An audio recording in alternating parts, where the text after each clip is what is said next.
안녕하세요, 카민 시그널입니다. 이번 시간에는 세계 3대 스포츠 중 하나인 포뮬러1에 대한 이야기를 하려고 합니다. 국내에서 유독 인기가 높지 않은 스포츠이지만 넷플릭스에서 인기리에 방영 중인 F1 본능의 질주를 통해 점차 관심이 높아지고 있는데요.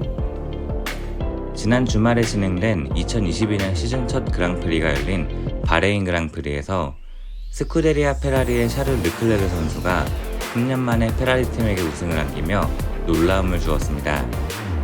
특히 경기를 보신 분들께서는 각 팀의 머신이 작년과 비교해 많이 달라진 것을 눈치채신 분들이 많으실 것 같은데요. 오늘 영상은 어떤 이유로 디자인이 이렇게 달라졌는지 확인하는 시간을 가져보려고 합니다. 그럼 지금부터 함께 알아볼까요? 먼저 핵심을 말씀드리면 올해 F1 머신이 바뀌면서 가장 크게 신경 쓴 부분은 더티에어를 줄이는 것입니다. 지금까지 F1 머신들은 전방에 달린 프론트 윙과 뒤에 달린 리어 윙으로 강력한 다운포스를 만들어내며 차량의 성능을 올리기 위해 발전해 왔습니다. 매년 보다 안정적인 드라이빙을 위해 점점 날개들의 형상이 복잡해졌는데 그 결과 각 머신들의 주행 성능은 높아졌지만 그에 따라 생기는 더티에어, 즉 차체 주변으로 정돈되지 않고 마구 흐트러지는 공기의 흐름이 심해져 경기 중 선행 머신을 뒤따르는 머신에 다운포스를 떨어뜨리는 결과를 가져왔습니다. 그로 인해 뒤따르는 머신이 선행하는 머신을 추월하려는 시점이 되면 속도가 느려지기 때문에 원활한 추월을 하기가 어려워져 경기가 다소 지루해지는 경향도 생기게 되었습니다. 이러한 문제를 해결하기 위해 국제자동차연맹에서는 이번 시즌부터 프론트 윙과 리어 윙의 디자인을 단순화하고 차량의 바지보드를 없앴으며 휠 커버를 설치해 더티에어를 최대한 억제하도록 새로운 규정을 만들었습니다. FIA 연구에 따르면 이전 2021년 시즌 기준으로 선행 머신을 뒤따르는 머신이 10m가량 떨어져 있을 때 46%, 20m가량 떨어져 있을 때 35%의 다운포스 손실이 생겼지만 이번 2022년 시즌 규정으로 변경된 머신의 경우 뒤따르는 머신이 10m가량 떨어져 있을 때 18%, 20m가량 떨어져 있을 때 4%의 다운포스 손실이 발생해 추월이 용이하도록 했다고 합니다. 그로 인해 보다 근접 배틀을 할 수 있는 기회가 많아질 것으로 예상이 됩니다. 그러나 이렇게 머신에서 발생하는 더티에어를 줄이기 위해 외관을 단순화시키면 기존보다 주행 중 머신이 만들어내는 다운포스의 양이 줄어들게 되어 고속주행 시 안정성이 떨어지게 되는 역효과가 생기는데요. 이를 보완하기 위해 그라운드 이펙트라는 기술을 적용했습니다. 사실 완전히 새로운 기술은 아니고 80년대 포뮬러1에서 사용이 되었던 기술인데요. 당시에는 사용하기가 까다롭고 이 효과가 사라질 경우 갑작스레 머신에 대한 컨트롤이 어려워져 사고로 이어질 수 있다는 판단하에 사용을 금지했었지만 이번에 새롭게 바뀐 규정을 보완하기 위해 다시 부활했습니다. 어쩌면 그만큼 세월이 흘러 머신의 안정성과 기술이 향상되었다고도 볼 수 있는 부분입니다. 그라운드 이펙트의 원리는 중고등학교 시간에 배운 벤투리 효과를 적용한 것인데요. 유체가 빠른 속도로 좁은 곳을 통과할 때 압력이 낮아지게 되는 원리로 이것을 이용하기 위해 이번 F1 머신의 바닥에 터널을 설치했습니다. 머신의 속도가 높아져 공기의 흐름이 빨라질수록 압력이 점점 낮아져 위에서 누르는 힘이 상대적으로 증가하기 때문에 다운포스를 보완할 수 있게 된 것이죠. 이렇게 이번 시즌의 머신은 더티에어를 줄이면서도 다운포스는 유지하기 위해 대대적인 변화를 거쳐 지금의 디자인으로 완성이 된 것입니다.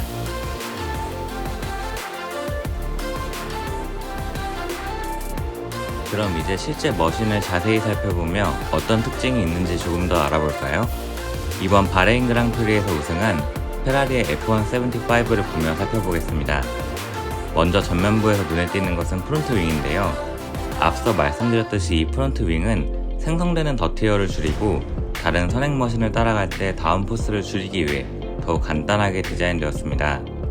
차량의 노즈 부분은 2021년 시즌보다 더 높고 길게 디자인되어 있는데요. 다른 머신을 따라갈 때 에어로 성능을 유지하기 위해 작년보다 지면에서 더 높게 설계하고 길어진 길이로 혹시 모를 사고의 충격에서 더 많은 에너지를 흡수할 수 있게 되었습니다. 프론트 윙의 끝단에 있는 엔드 플레이트는 형상은 모든 팀이 비슷해야 하지만 다운포스를 생성하는 다이브 플레이는 기술적으로 자유롭게 디자인할 수 있습니다. 앞 타이어를 보게 되면 작은 날개가 생긴 것을 볼 수 있는데, 이 장치는 바퀴 상단 부분에서 생기는 와류를 줄이기 위해 설계된 날개입니다. 바퀴 내부에 장착된 이번 머신의 브레이크 디스크의 직경은 작년보다 커졌습니다. 브레이크에서 생긴 뜨거운 공기는 바깥쪽이 아닌 안쪽으로, 서스펜션 방향으로 빠져나가 와류의 생성을 최소화하도록 도와줍니다. 중앙에는 드라이버가 탑승하는 콕핏이 있는데요. 2022년 시즌에도 헤일로 장비는 유지됩니다. 머신은 이제 정면 충돌에서 기존보다 48%, 후방 충돌에서 15% 더 많은 에너지를 흡수해 보다 안전해졌습니다. 측면에서 볼 수 있는 사이드 포드는 2022년 시즌의 더 타이트한 핏으로 파워 유닛을 감싸는 디자인을 하고 있습니다.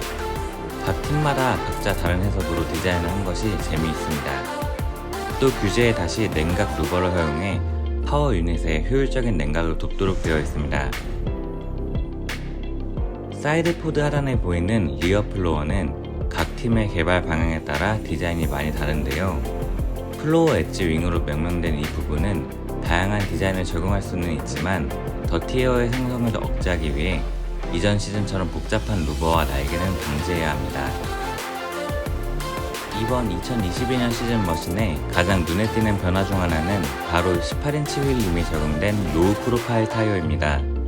이전보다 많이 과열되지 않도록 설계되었고, 혹시 과열되더라도 드라이버가 더 쉽게 다시 최적의 온도로 돌아가기 쉽도록 했습니다. 그리고 각 타이어에는 휠 커버가 적용되어 뒤에 따라오는 머신의 와류를 최소화하도록 했습니다. 마지막으로 후면의 리어윙은 차량에서 생성되는 난기류를 이전 머신보다 더 높게 밀어 올리도록 설계되었고, DRS를 작동시킬 수 있도록 설계되었습니다. 이렇게 이번 2022년 시즌 달라진 F1 머신에 대해 정리해보았습니다. 어떠셨나요? 앞서 설명드린 더티에어의 최소화라는 규정을 위해 어떤 기술들이 녹아 들어갔는지 이제 확실히 확인하실 수 있겠죠? 이번 영상을 보시고 이제 막 시작된 2022년 포뮬러1 그랑프리를 조금 더 재미있게 즐기실 수 있기를 바라며, 오늘 영상이 도움이 되셨다면 구독과 좋아요 부탁드리겠습니다. 다음에 더 재미있고 유익한 영상으로 찾아뵙겠습니다. 감사합니다. 다음에 또 만나요.